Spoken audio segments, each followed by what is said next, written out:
All right, so recently, Final Fantasy Tactics: The Ivalice Chronicles released from Square Enix, and it is a remastered version of the 1997 game Final Fantasy Tactics, originally directed by Yasumi Matsuno, who previously had done Tactics Ogre, Let Us Clean Together, and after this game would do Vagrant Story, and then start the production of Final Fantasy 12 before eventually leaving that project. This remaster is a very extensive remaster. They've added a lot of quality of life features. They've added voice acting to the entire story, and they've done a lot of cleanup with the gameplay systems to make it more functional for a modern audience. So this is a very thorough remaster of a classic game, and I'm glad that it finally got released because it deserved it. All right. And Final Fantasy Tactics is it's the story of Ramza, who is the bastard son of a royal and the story takes place in Ivalice, land that has been recuperating from a long, prolonged political war between two factions, the White Lions and the Black Lions, for control. And what happens is that on patrol one day, uh, Ramza becomes disillusioned with the orders that his commander, his brother, gives in order to in order to squash a rebellion, and which leads him to disavowing his brigade, and his best friend becoming mad at him because of the orders that were given. Cut to a couple years later, and while with a mercenary group, Ramza stumbles upon a conspiracy that encompasses multiple political factions within Ivalice vying for control. There's some magic stones involved because Final Fantasy, and we are off to the races on an adventure to save Ivalice from not only political corruption but from itself as a whole. Mm, okay. And for people who are familiar with the Final Fantasy series, who've played multiple games, this is kind of going to be in line with most of those there. Like it's going to be pretty similar. Not really. This is actually technically a spin-off, so it's not a mainline entry, and it's very noticeable that this is a very different beast than typical Final Fantasies. This came out in the same year as Final Fantasy VII, which more or less set the template for JRPGs from the PS1 era onward, and this plays almost nothing like Final Fantasy VII. If you've ever played a game like Valkyria Chronicles or Fire Emblem, or even the Disgaea series, this is the game that sort of popularized that template, because how this game functions essentially is that battles take place on a grid, and you will select your party members one by one, and you'll have to traverse the grid to attack enemies and do abilities.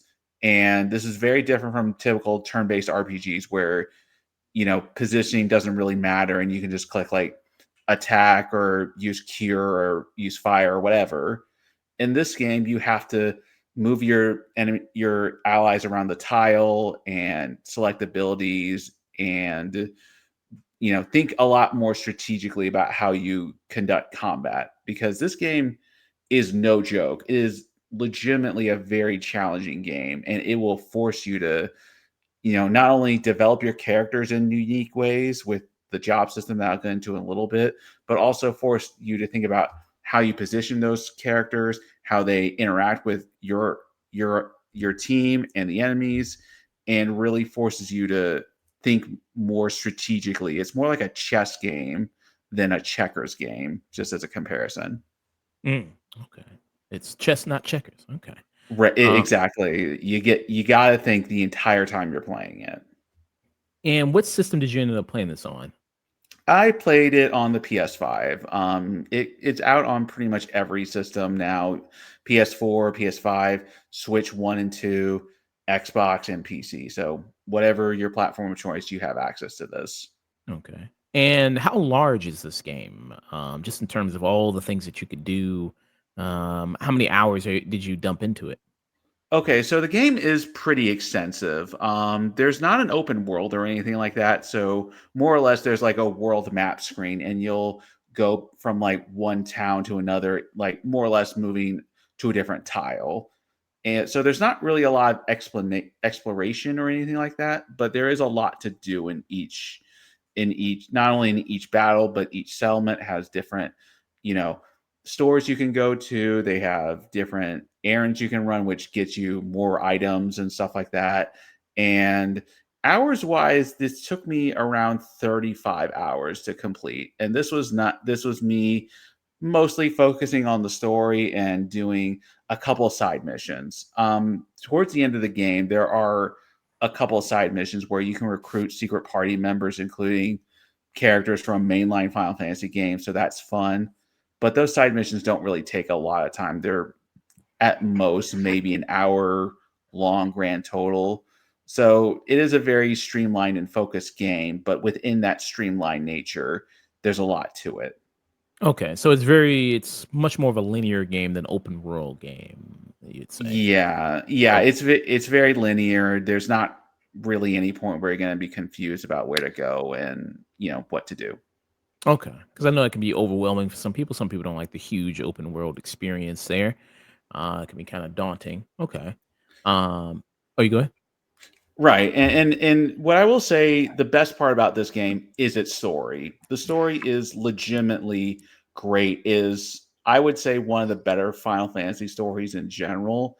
And part of that is because Ramza, the main protagonist, is very well written. He is not just a oh boy, I'm going on an adventure kind of kid. He has a lot of emotional complexity and conflicts within himself about the orders he's given as a military officer, and how he responds to that is very interesting because it oftentimes is not how you would expect it. There's a lot of times where the story will zig when you think it should zag, and the story really does a great job of making you invested in its characters.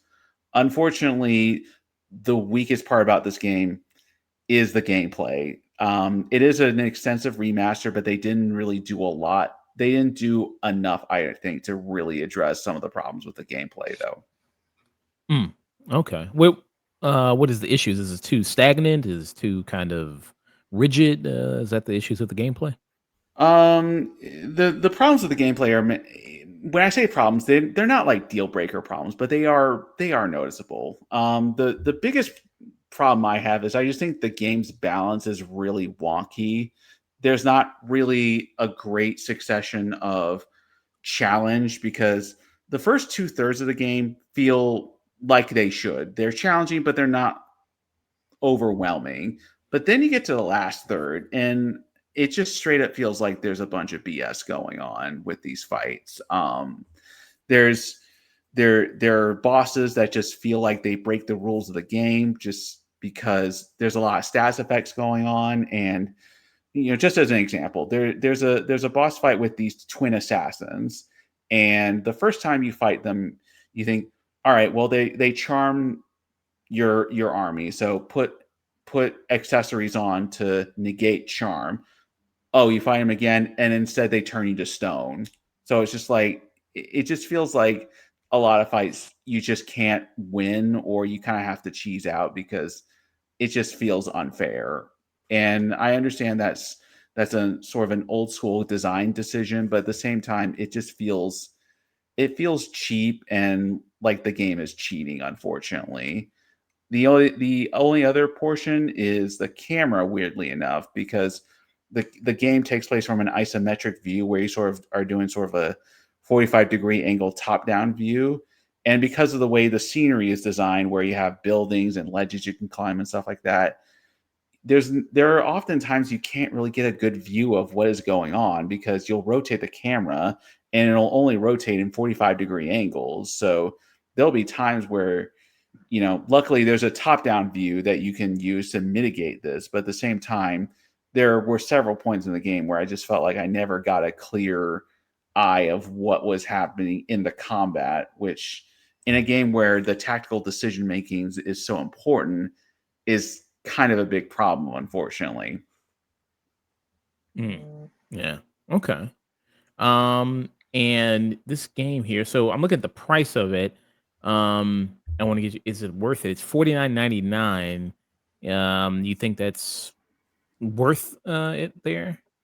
I would say so. I think it's a fairly reasonably priced game because they did add a bunch of quality of life improvements. Not besides the voice acting, they did add a compendium and encyclopedia to explain the story and lore in detail, which was really needed because the story is very dense and there's a lot of characters and organizations that, frankly, a lot of people would, uh, I would imagine, lose track of over time. So it was nice to see the story condensed and made more understandable with these quality of life improvements. But I think this is a reasonably priced game. I personally would have priced it maybe at $40, but I can't really get mad at 50 though. Okay.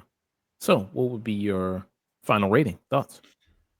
My final thoughts are this is a really this is despite the problems I have with the game, I think this is a really interesting piece of gaming history. It more or less set the template for strategy JRPGs moving forward. So if you ever played a recent Fire Emblem game or Valkyria Chronicles or anything like that, even though those games do a lot of the things this game does from a gameplay perspective better, it's still really nice to see, the grandpa that set the trend really get its due and be available to modern audiences. It's not a perfect game, but I think this is still a high tune in for me.